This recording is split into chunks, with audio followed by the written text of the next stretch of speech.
ကဲမနှက်ဖြန်ညမှာခမရတို့ကောင်းကင်ကြီးကိုမောကြည့်လိုက်တဲ့အခါထိန်ထိန်လေးနေကြလာမင်းကြီးနေရာမှာဘာမှမရှိတော့ပဲမဲမောင်နေတဲ့အာကာသဟင်းလင်းပြင်ကြီးပဲမြင်ရတော့မှဆိုရင်ဘာလုပ်မလဲအဲ့ဒါကပောက်ကွဲသွားတာလည်းမဟုတ်ဘူးကျိုးတင်တတိပေးချက်လည်းမရှိဘူးဒီတိုင်းကြီးပျောက်သွားတာအဲ့ဒီအချိန်မှာဝန်ပလွေလူသားရုပ်ရှင်တွေရိုက်လို့မရတော့တဲ့အပြင်တကယ်တမ်းကဘာပေါ်မှာဘာတွေဆက်ဖြစ်လာနိုင်မလဲဓမီကောင်းကောင်းလေးတစ်လက်ဆောင်းထားရင်ပြီးပြီလို့ထင်နေတော့လုံးဝမှားသွားလိမ့်မယ်ဗျ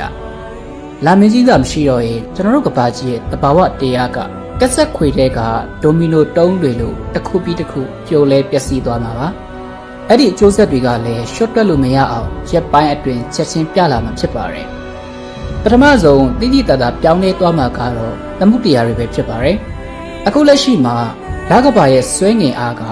ကျွန်တော်တို့ကဘာကြီးပေါ်ကရေတွေကိုဆွဲငင်ပြီးဒီအတက်ချကိုဖြစ်စေတယ်ဆိုတာခမည်းတော်သိပြီးသားဖြစ်မှာပါ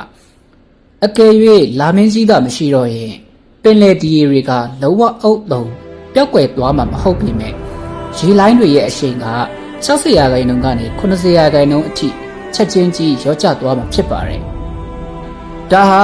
ကံယူတန်းတစ်လျှောက်မှာရှိတဲ့ဂေဟစနစ်တစ်ခုလုံးကိုဂျုံဂျုံကျသွားစေနိုင်ပါတယ်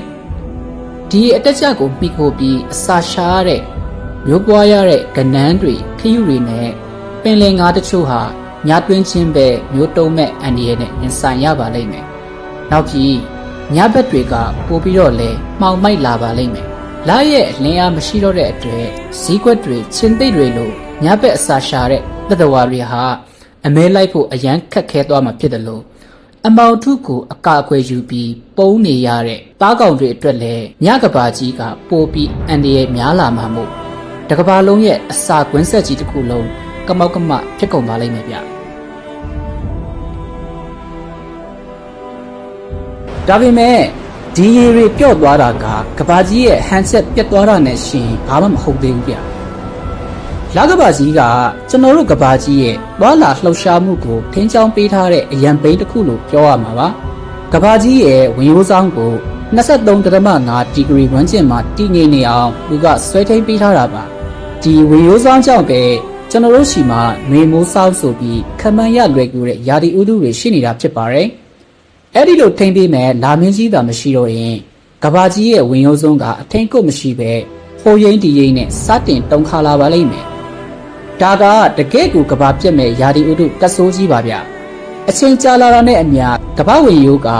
0ဒီဂရီအထိဖြစ်သွားနိုင်တယ်လို့ဒါမှမဟုတ်60ဒီဂရီအထိဆိုးဆိုးရွားရွားဆောင်းသွားတာမျိုးလည်းဖြစ်လာနိုင်ပါတယ်ဒီလောက်ထိဆောင်းသွားရင်တော့ဝေရိုးဆုံးဒေသတွေကနေနဲ့တတဲ့ဖြစ်သွားပြီးရေခဲတောင်တွေအကုန်အရှိပြော့ပင်လယ်ရိပ်မြင့်တဲ့ပြင်တွေမြင့်တက်ပြီးကမ်းရိုးတန်းမြို့တွေရှေ့ရောက်ကုန်မှာပါ